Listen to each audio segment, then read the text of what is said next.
Hey guys, how are you? I hope you're doing well. So we're going to go ahead and do a spread that I just pulled. So what I did was I pulled cards from my What's Brewing Oracle deck and my Truth Rising Oracle deck. And so what I did was pull, and then I channeled the story. I said, Spirit, show me the story, how the storyline is going to be. And that's how I put them in their place.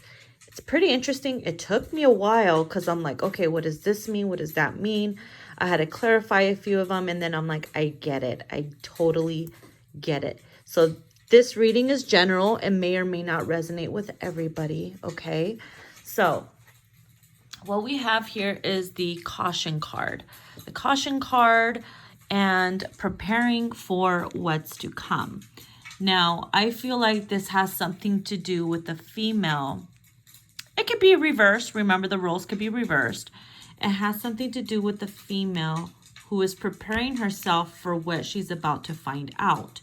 And the caution here is Spirit warning you that you seek and you shall find. So maybe you've had that feeling in your gut that you were going to find something.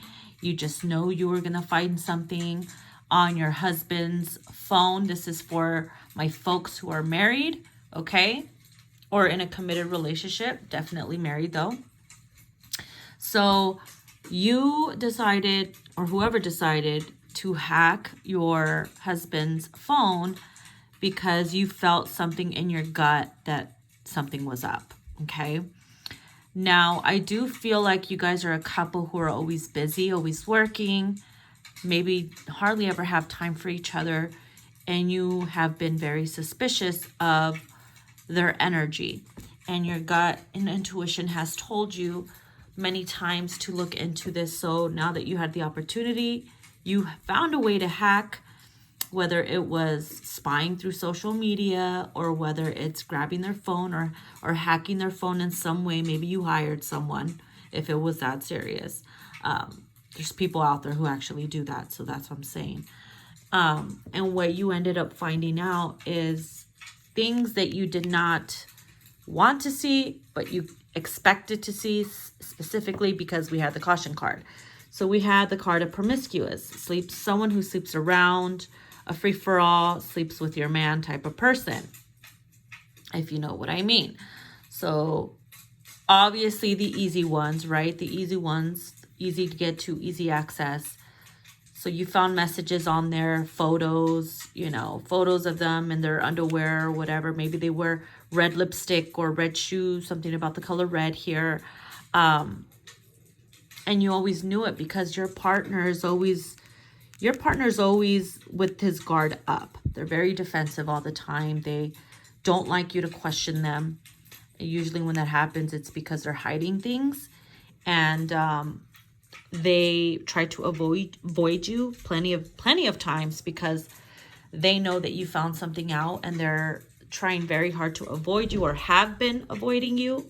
So whenever you brought it up to them, they tried to hide themselves or run away from their issues, or they just always had their guard up, ready for battle, ready to just shut you down or not allow you to question them, which is really petty, really sad, but there is husbands like that out there. So that's what I'm saying. This is the type that I'm picking up. So this led you to a brinks of your guys' divorce here. Now based on the spread, it didn't go through. It was a close call. Okay.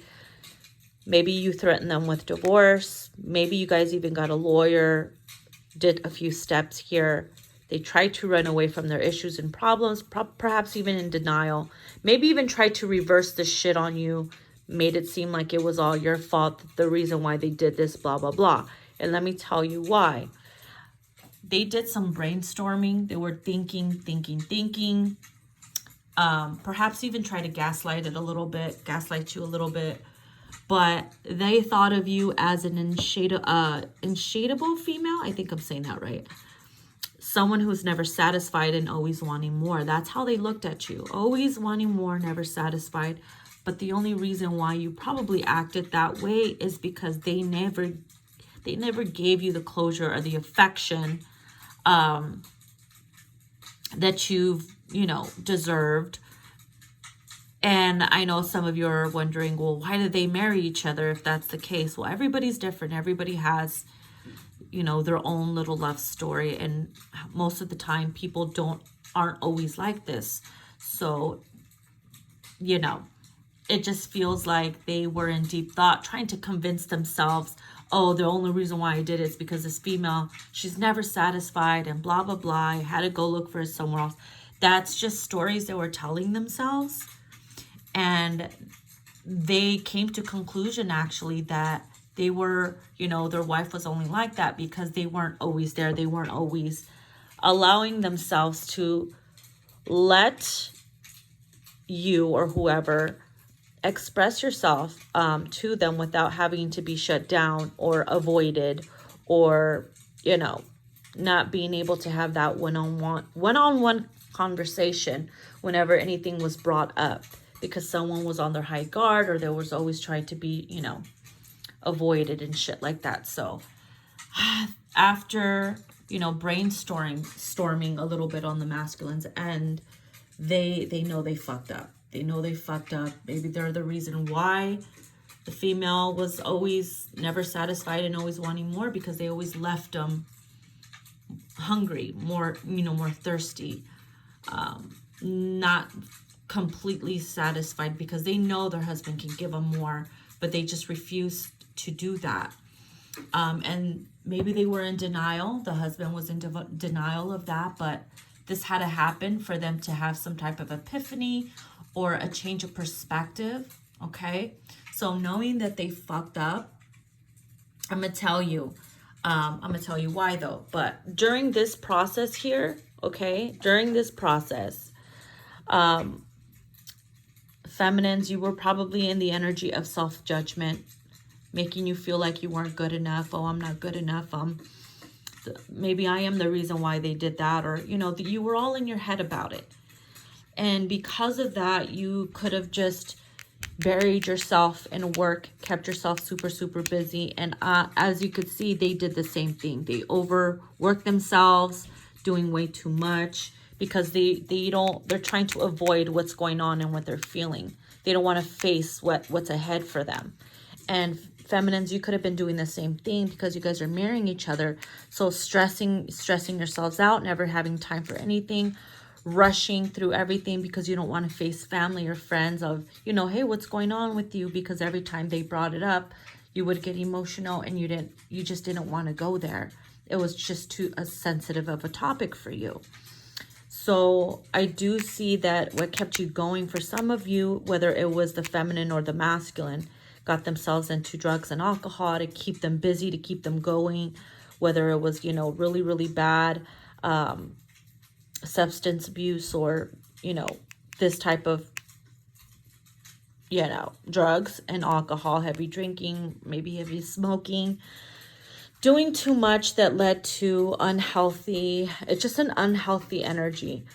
And so feminine, that led you to self-judgment and in the energy of a cry for help here, meaning you just wanted to surrender yourself to spirit, to God, and ask for help, for a good cleansing. And ask and you shall receive, seek and you shall find. So spirit has stripped and cleansed, and you are being purified by spirit, by any toxicity, any negativity that's going on, anything that needed to happen to save your marriage, if it needed to be saved.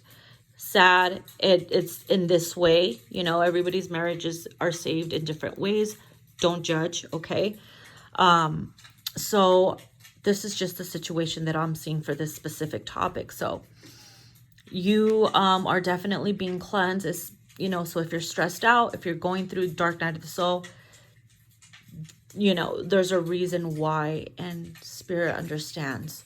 Now, you could have been during this process, you could have been in, a little investigator, looking up the person who they were with and stuff like that.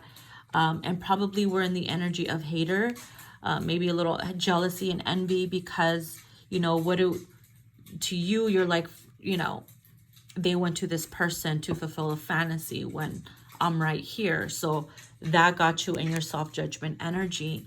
And of course, it made you feel some type of way.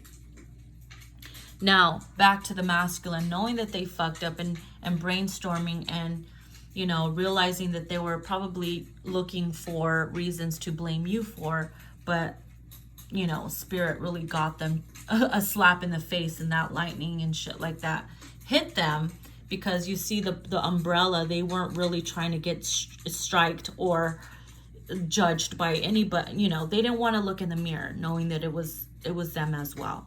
Probably mostly them. So they know that they fucked up, and now they want to come in after you, you know, the feminine, the wife, because they don't really want this. They don't. So the energy of coming in as a new lover, a new person with a new perspective, a new energy, and we have forgiveness. So it was a really rough, I just saw 1111 as I said forgiveness. Wow.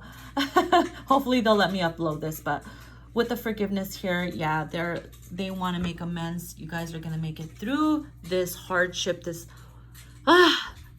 toxic or dark phase, but you are getting through it. You will get through it. So for whoever needed to hear this, Spirit got your back. You're good. You're gonna save your marriage. Okay, so I hope you guys enjoyed this, and namaste.